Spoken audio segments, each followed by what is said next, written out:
But I think entrepreneurs in all sectors, in all industries, they should be familiar with some basics of AI, what it can do for them, how can they use it, and how they can leverage in making their firms more efficient and grow faster. Let's hear from the experts about how artificial intelligence is transforming the world of business. I'm Katie Gaertner, and this is Unsupervised.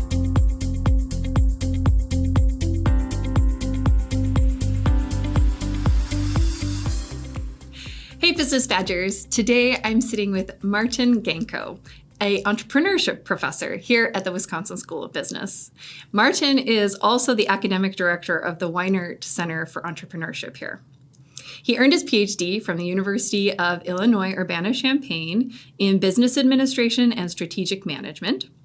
And his research focuses on how organizational and knowledge contexts shape entrepreneurship and innovation. So Martin, thank you for joining me. Let's talk about entrepreneurship and AI. Thank you very much. Thanks for the kind introduction. So we need to lay the groundwork first. What even is entrepreneurship?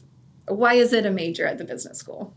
So entrepreneurship is a study of entrepreneurial opportunities. It's a study of exploitation, recognition, implementation of entrepreneurial opportunities. And this could be, usually it's through the creation of new firms.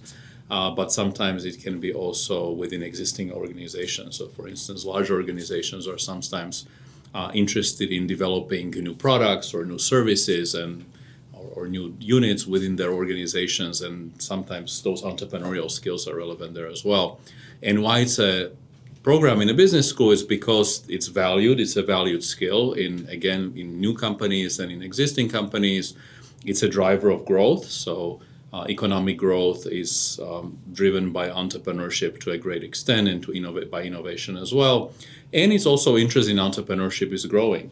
We have more and more students every year in our programs and certificates. So there is great interest in entrepreneurship in the school, in the university, and also in the community as well. Great. Okay.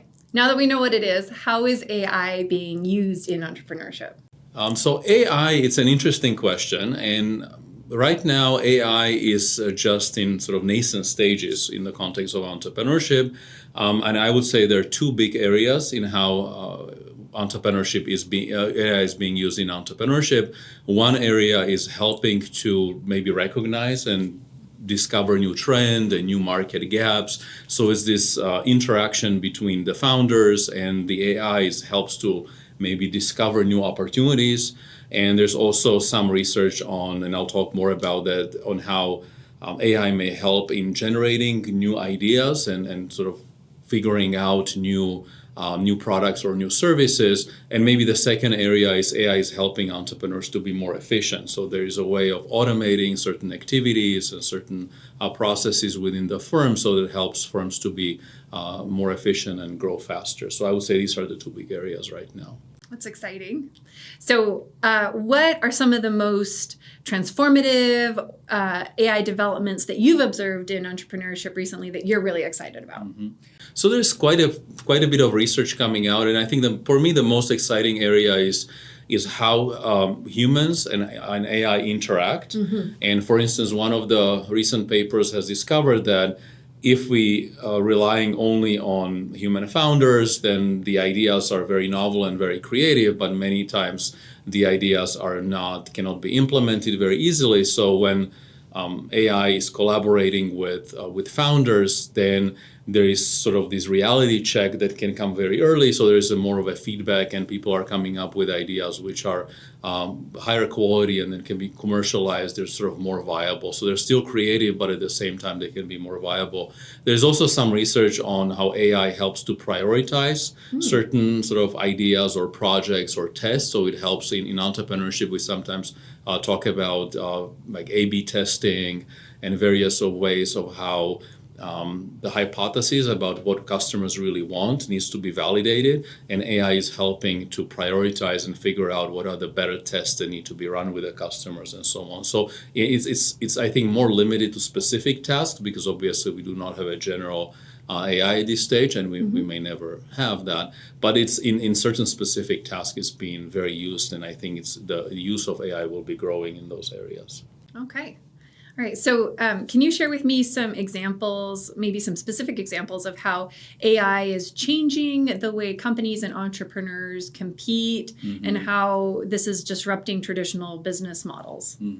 So as I said, the second area I think in how AI is shaping and changing entrepreneurship is in providing automation and providing resources which in sort of before entrepreneurs had to rely on outsourcing or some external partners. So some of these things are becoming automated. So for instance, services or hiring, recruitment, screening. So in the human capital, human resources space, for instance, is one area which AI has been adopted quite heavily. And I think it's also some of the research is showing that there are pros and cons. So there are some upsides. It can be automated, but at the same time, there are also downsides because AI can replicate or amplify biases that are there because it's just trained on human data anyway. So some of the biases that exist in human sort of processes will be replicated and amplified in AI as well. So that's something that people need to pay attention to. But I think it's really improving the efficiency with which entrepreneurs can operate. And now we can have a company which can get running much faster because many of the activities and processes can be automated. Okay, so you found that entrepreneurs can be faster to market with the support of offloading some of these more mundane tasks. Precisely, Okay. exactly. And I think that will grow over time when it comes to marketing, when it comes to HR, maybe finance, accounting. So more and more of these tasks, I think over time will be automated, which is allowing entrepreneurs to focus on things which really matter, how to create products or services that are adding value to their customers. Yeah. Okay. Well, that leads me to my next question, which is how do you see job roles in this entrepreneurship space transforming in the near future in response to AI? And also, what skills do you see budding entrepreneurs at the business school needing to develop? So that is an excellent question. Entrepreneurship in general requires very broad skills, and entrepreneurs are masters of all sort of of all trades a little bit. And I think what AI is changing in this space is it's requiring entrepreneurs to be more familiar with what's available and what are also some of the pitfalls that AI is bringing. So I think it's sort of maybe not completely changing the landscape, but adding more skills that are maybe entrepreneurs in all areas need to be aware of. And of course, if they are operating in a space or in an industry where AI is the main thing to compete on, then of course they need more technical skills related to AI. But I think entrepreneurs in all sectors, in all industries, they should be familiar with some basics of AI, what it can do for them, how can they use it, and how they can leverage in making their firms more efficient and grow faster. Okay. Have you seen any entrepreneurs apply AI or use AI in an innovative way that surprised you? Or so I think maybe the more surprising ways of how AI is used for idea generation, so in this kind of creative element. And for instance, one of the latest research that came out that was a little bit surprising to me is that when we all are familiar with ChatGPT and sort of large language models, and they're being used for editing documents and helping with presentations. And there's a recent paper that showed that if entrepreneurs are doing this, so now everybody can have a more polished presentation and more polished documents and everything sort of looks great, then it's actually harder for investors to distinguish what are the good ideas and what are the bad ideas, because now everything's on sort of superficially, everything looks more polished, and it becomes a little bit harder to disentangle what are really some good ideas. So I think that's kind of a surprising research. And it also resonates with us as professors, as faculty.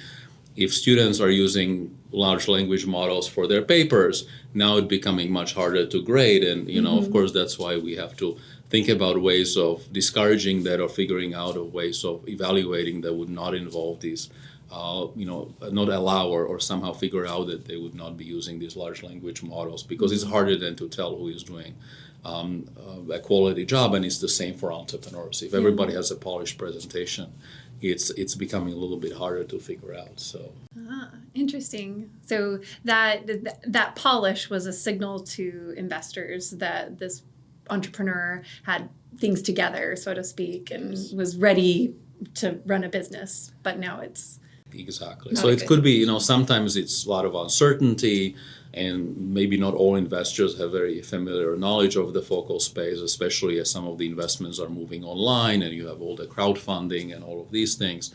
So the quality of the presentation sometimes is a signal of the quality of the entrepreneur and how much their effort putting into it. But if it's outsourced, if AI is doing all of those things, that signal is a little bit noisier and harder to use. Oh, that's interesting. It'll be interesting to see how that changes the industry going forward. Yes.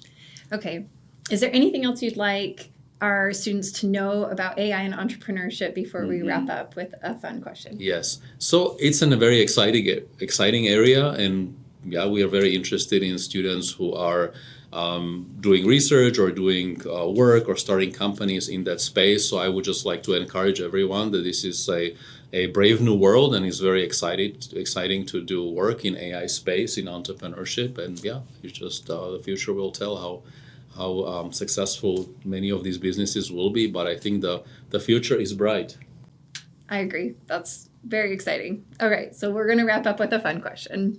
If you could offload one task or responsibility to AI or robotics and never have to be responsible for it again, what bot would you invent, Martin? Yes, so I think that bot is already invented, but we're not allowed to use it, which is for grading. I would really love, grading is something which is, I would say every professor hates, and if I could outsource all of my grading to AI, that would be very helpful. But of course, it's part of our job, and we need to do the evaluation. So we cannot really use ChatGPT or similar large language models to do the grading. But reading the same essay or the same assignment, 50 or more times is not the most exciting part of our job. It can get a little so tiring. It does, yes. Well, I would love to have a grading bot that could summarize, and take the headlines so that then I could differentiate my students and understand who was struggling and who wasn't, but I wouldn't have to read the same essay 100 times. So, well, thank you so much for taking the time to sit down with me today and chat. I've learned so much about entrepreneurship. It's an exciting space. I'm looking forward to seeing what's on the horizon. So thanks for the time. Thanks for the opportunity. The pleasure is mine. Great. Thank you. Unsupervised is brought to you by the Wisconsin School of Business. It's written and hosted by Katie Gaertner, with sound editing and production by Derek Schneider and Billy Cardot.